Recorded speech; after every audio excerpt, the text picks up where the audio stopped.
আসসালামু আলাইকুম বন্ধুরা, আমি সিদ্দিকা আবারও আপনাদের মাঝে হাজির হলাম নতুন একটা রেসিপি নিয়ে।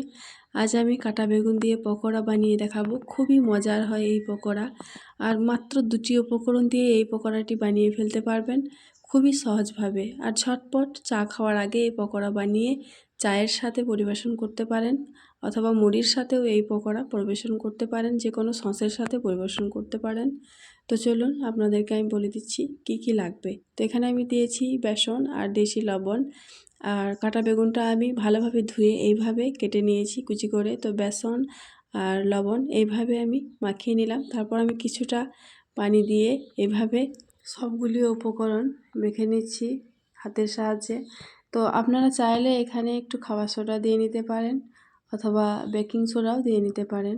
তো এখানে যে কোনো মশলাও অ্যাড করতে পারেন। তো আমি এখানে মাত্র দুটি উপকরণ দিয়েছি। তো এই দুটো উপকরণ দিয়েও কিন্তু এটি খেতে অসাধারণ লাগে। আর মশলা দিলে কেমন যেন মশলার একটা গন্ধ চলে আসে, তাই আমার কাছে ভালো লাগে না। তাই আমি এই দুটি মাত্র উপকরণ দিয়ে এই কাজটা করেছি, আর খেতে অসম্ভব মজার হয়। আপনারা একবার হলে ট্রাই করবেন, আশা করছি আপনাদের কাছে আমার এই রেসিপিটি ভালো লাগবে। তো তেলটা এখানে গরম হয়ে গেছে, আর এর তেলের মধ্যে আমি দিয়ে দিলাম পকোড়াগুলি।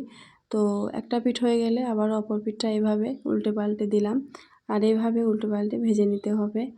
তো আমি পুরোপুরিভাবে ভাজা হয়ে গেলে আমি একটা ছাঁকনির সাহায্যে পকোড়াগুলি দেখুন তুলে নিয়েছি। আর কতটা লোভনীয় হয়েছে সেটা দেখেই বুঝতে পারছেন।